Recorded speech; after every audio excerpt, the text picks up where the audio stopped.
And for more on this, we're joined by Matthew RJ Brodsky, Senior Fellow at the Gold Institute for International Strategy. Thank you for joining us here on the weekend. What more can you tell us about this incident? Well, we've learned that Iran is certainly stepping up this type of activity in the Gulf region. And the fact is, we know that this is something that they've engaged in for several years. Usually they've done this with mines or other means of attack, specifically to shipping, which is, along with trying to take hostages and trying to hijack ships, is something that they've tried to do in order to gain relief from sanctions. Now, usually in these types of attacks, people don't actually die. So the stepping up here in their attack is the use of several drones, apparently kamikaze drones that are designed to essentially fly into their target, and that 2 people were in fact killed. So we know essentially the parameters in which Israel tends to respond to this.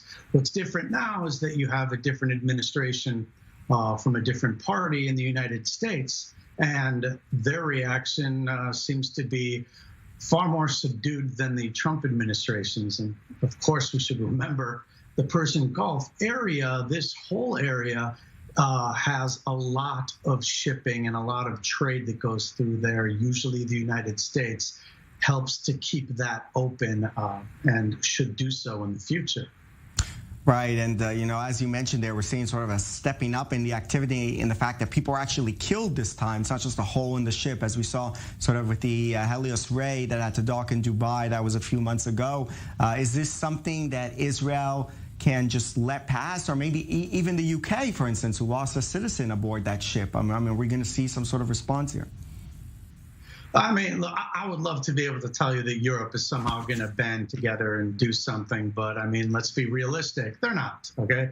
They'll talk, they'll summon, they'll have committees and whatever, but in the end, Europe will do nothing. It's questionable whether the United States will actually do anything. These type of drone attacks are the exact MO from Iran. They launched at a drone from Syria into Israel back in February 2018, and they've done others since then. And of course, their Houthi clients in Yemen do the same thing to Saudi Arabia frequently. Israel and Iran have been engaged in their own war between wars, involving Lebanon and Hezbollah, involving Syria, and it involves pretty much the entire Middle East. So this should be seen as another battle or waypoint along that struggle. So will Israel respond? Of course they will, I'm sure, at a time and place of their choosing. But this is, frankly, how things go until the Iranian regime is, in fact, either detoured or decides to act differently. But I don't think carrots are going to work better than sticks.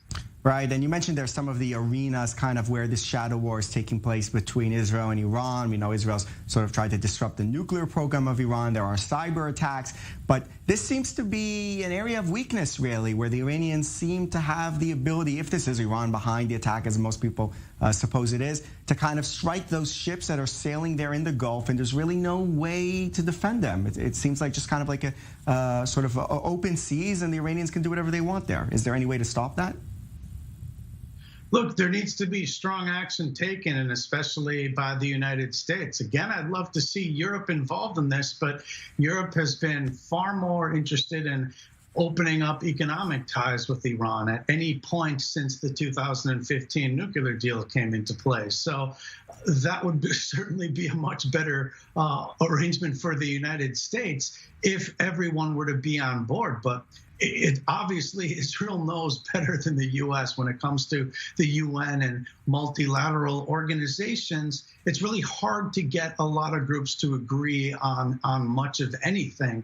Iran is going to keep pushing until it's deterred. Its former logic used to be during the Trump administration that they're going to attack these types of ships because their oil sector and energy sector is under sanctions. But we're at a point right now where the United States is mulling the relief of all kinds of sanctions in order to get back into a flawed nuclear deal. So it's a different approach. Right. The situation certainly has changed. Matthew Brodsky from the Gold Institute for International Strategy, thanks for that. Thank you.